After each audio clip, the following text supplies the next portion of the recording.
You've been really modest with me because not only are you a musician and an audio engineer and a speaker designer, but I know that you also design microphones and audio equipment. So tell me, how did that happen? To be honest, speaker was my first commercial product, but what I started working on at first was a microphone preamplifier. I spent Before speakers. before speakers, Okay. yeah, because as a recording engineer, I badly wanted to have the best equipment, as I mentioned before.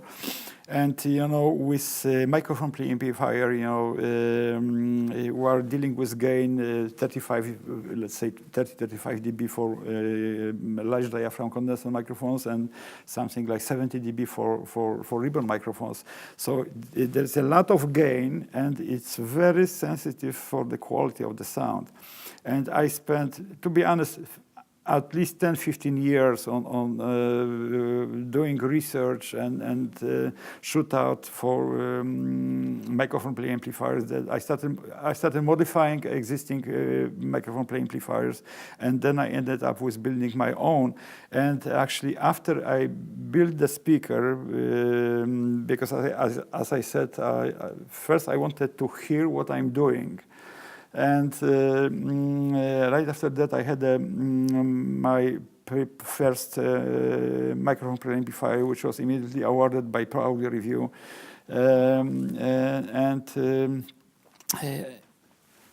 Again, we're coming to the issue of the chain, which is only a string as its weakest link. So once you are doing recording and you have, dirty connector, the quality of recording is the quality of this dirty connector. Mm-hmm. So no other than that. So just one by one, I built the whole chain. But my expertise is not unlimited. I'm not touching digital equipment. I'm doing everything in analog and pure Class A, low negative feedback, analog design. And what I'm still missing is a good AD converter. And but this is beyond my expertise. You can find some good AD converters, but only stereo.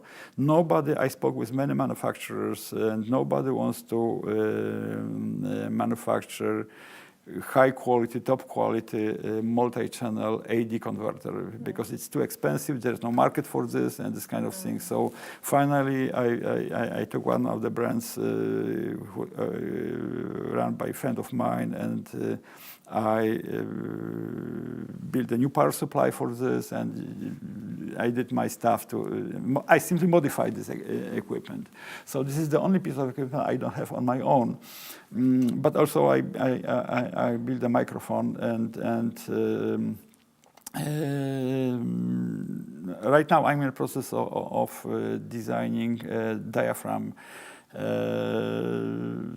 Because so far I was using someone else's diaphragms, but right now I have to do my own, because there is still something to be done. And there's so many things. You do everything. What hasn't been done that's on your to-do list?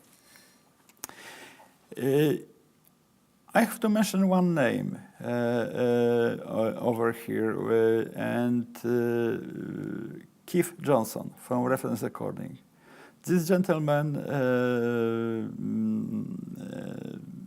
is some sort of role model for me. He designed every single piece of his recording equipment, including cables, which I didn't.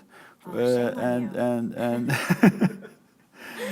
but probably I have right now. I have more products commercially available. He put on the market only his phenomenal AD converter. If we are talking about AD converters, Pacific Microsonic he designed is the best converter ever made. Period.